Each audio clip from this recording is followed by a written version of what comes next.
Bonjour à tous, je m'appelle Marianne Figle et je suis étudiante en 4e année de thèse.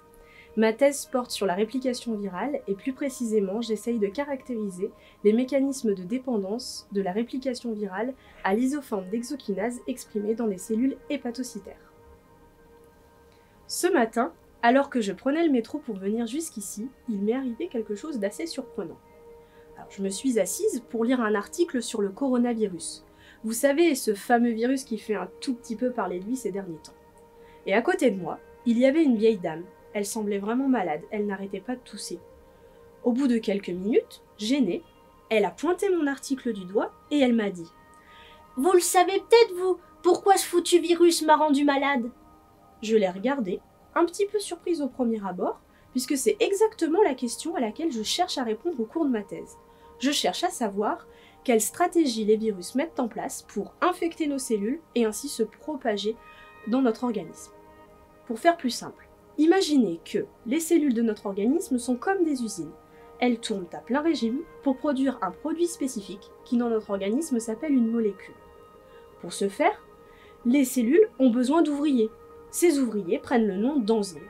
Chaque enzyme ayant sa spécialité, son savoir-faire, ne pourra produire qu'un seul type de molécule.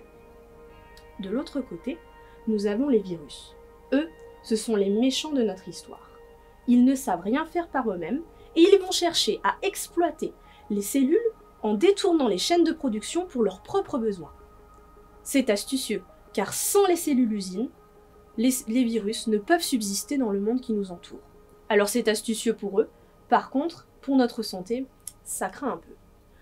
Aussi, au cours de ma thèse, j'ai modifié quelques ouvriers impliqués dans des chaînes de production de mes cellules usines. J'ai ainsi obtenu des cellules usines très proches dans leur fonctionnement, mais capables de produire différentes molécules. J'ai ensuite infecté ces cellules usines et j'ai regardé dans quel type de cellules le virus se plaisait le mieux et se multipliait le mieux. Ensuite, pour affiner les mécanismes de compréhension, j'ai impacté les chaînes de production. Notamment, j'ai empêché les ouvriers de travailler et j'ai ensuite infecté ces cellules modifiées et regardé si les virus étaient toujours capables de se multiplier dans ces cellules.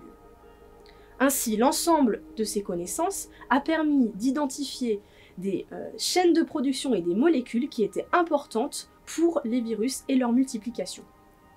L'ensemble de ces éléments permettra peut-être d'identifier ce que l'on appelle des cibles thérapeutiques, c'est-à-dire des éléments cellulaires sur lesquels nous pourrons jouer afin que la faille exploitée par les virus n'existe plus et ainsi les empêcher de se multiplier.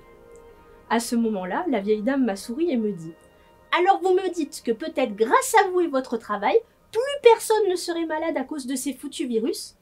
Je l'ai regardée en souriant et je lui ai dit « Peut-être. »